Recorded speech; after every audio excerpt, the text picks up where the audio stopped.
I've been playing this pretty cool pure logic puzzle game called LYNE, and I saw this board and it was pretty cool, so I decided to make a video about it. You know, because it's not like I have other things I could be working on. For the uninitiated, the objective of LYNE is to draw lines. The endpoint of each lines are predetermined and marked with white dots. You draw a green line between the two endpoints to connect all the green triangles. You draw a blue line between the two endpoints to connect all these sideways squares, and you draw a red line between the endpoints to connect all these sideways diamonds.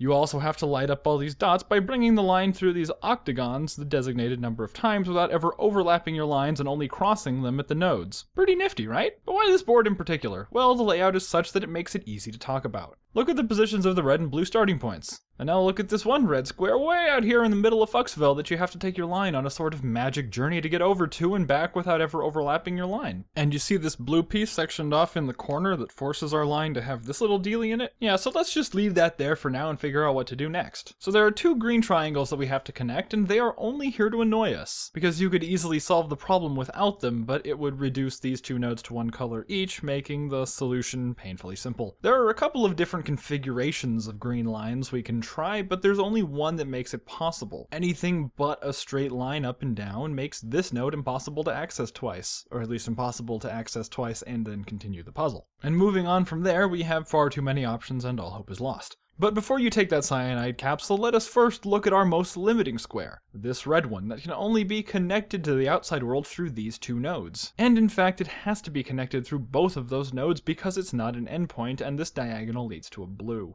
Since this square is boxed in by endpoints, we know that it must be connected to the outside through this line. And there's only one possible continuation from there. Now from here the solution to the red line looks sort of obvious, but let's check the alternative just to make sure we aren't fooling ourselves. Yeah? You see, we trapped our blue. Or, alternately, we locked off these nodes.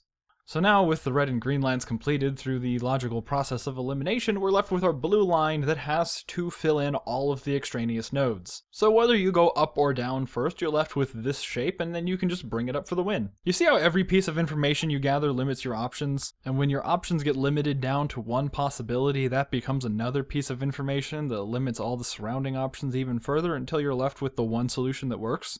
Pretty cool illustration of how information limits potential, right? Because potential is actually just a measurement of what hasn't been accomplished yet. So consider the next time you try saying that a show or movie or game has a lot of potential, just be aware that you're not saying anything positive about it. What you're really saying is that it's either inelegant or unfinished, which are phrases not generally used to praise things. So listen up. Yesterday, Fight for the Future informed us that the Copyright Office is looking for feedback on the DMCA. Apparently it's flown right under the radar, as right now if you take a look at the comments, there's only 80. There's barely any there at all.